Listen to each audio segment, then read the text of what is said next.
ചൂട് കൂടുതലാണ്, എല്ലാവർക്കും അറിയാം, നല്ല ചൂടാണ്. ആ ചൂടിന്റെ മലയാളികൾ ഏറ്റവും കൂടുതൽ ഇഷ്ടപ്പെടുന്നത് തണ്ണിമത്തൻ, ഒരു തണ്ണിമത്തൻ ജ്യൂസ് അല്ലെങ്കിൽ തണ്ണിമത്തനൊക്കെ ഒരു കഷ്ണം കഴിക്കാനായിരിക്കും. അതിന്റെ വലിയൊരു വിളവെടുപ്പ്, അതായത് 15 ഏക്കറിൽ വരുന്ന വലിയൊരു വിളവെടുപ്പ് ആണ് നടക്കുന്നത്.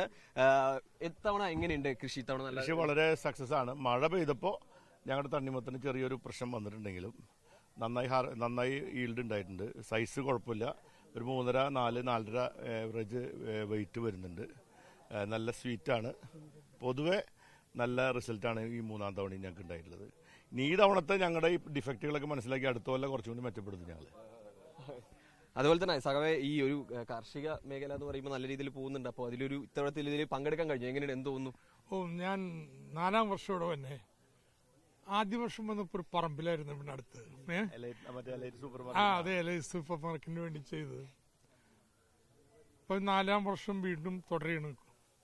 വെറുതെ തുടരുകയല്ല, കൂടുതൽ വലുതായിട്ട്, കൂടുതൽ മെച്ചപ്പെട്ട രീതിയിൽ. ഇവിടുത്തെ VK മോഹനൻ കാർഷിക സംസ്കൃതിയുടെ പ്രത്യേകത ഇതാണ്.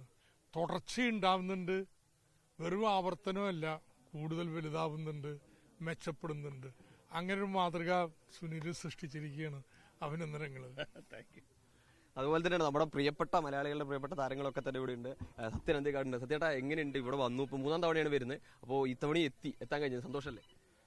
ഞാൻ ശരിക്കും പറഞ്ഞാൽ ആതിഥേയനാണ്. കാരണം ഞാൻ സുനിലിന്റെ കൂടെ ഇതിന്റെ കൃഷിക്ക് ഒപ്പമുള്ള ആളാണ്. ഞങ്ങൾ ഒന്നിച്ചാണ് ഇത് ആരംഭിച്ചതൊക്കെ. അതുകൊണ്ട് തന്നെ എല്ലാ വർഷവും ഇതിന്റെ വിളവെടുപ്പിന് ഞാൻ വരാറുണ്ട്. ഇത്തവണ എനിക്ക് പുതിയ സിനിമയുടെ ഷൂട്ടിംഗ് കാരണം വരാൻ പറ്റുമെന്ന് സംശയം ഉണ്ടായിരുന്നു.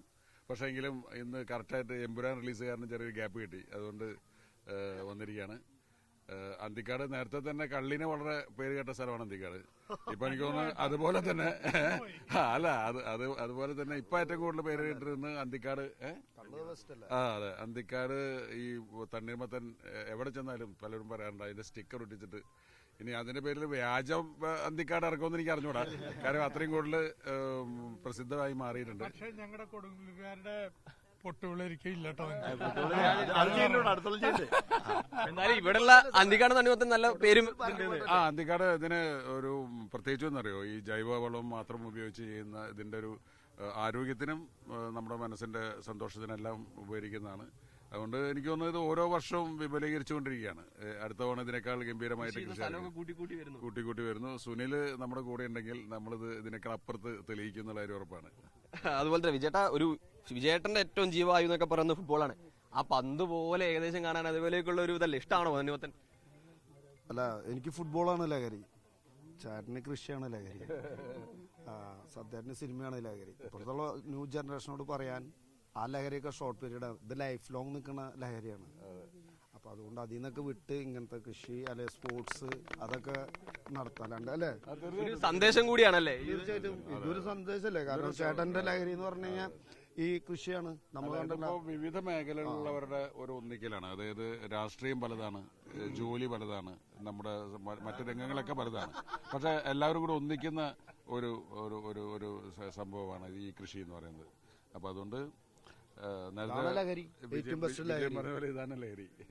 ഇഷ്ടമാണോ തണ്ണിമത്തൻ? പിന്നെന്താ, ആ കഴിച്ചോണ്ട് ഞാൻ വന്നേക്കന്നെ കഴിച്ചു. അടിപൊളി സാധനവും എല്ലാരും കഴിക്കുന്നുണ്ട്. എങ്ങനെയുണ്ട് തണ്ണിമത്തൻ? നല്ല ഗംഭീരാണ്. പ്രത്യേകിച്ചും ഇത്തവണ മഞ്ഞ കുറേ കൂടി വളരെ സ്വീറ്റാണ്.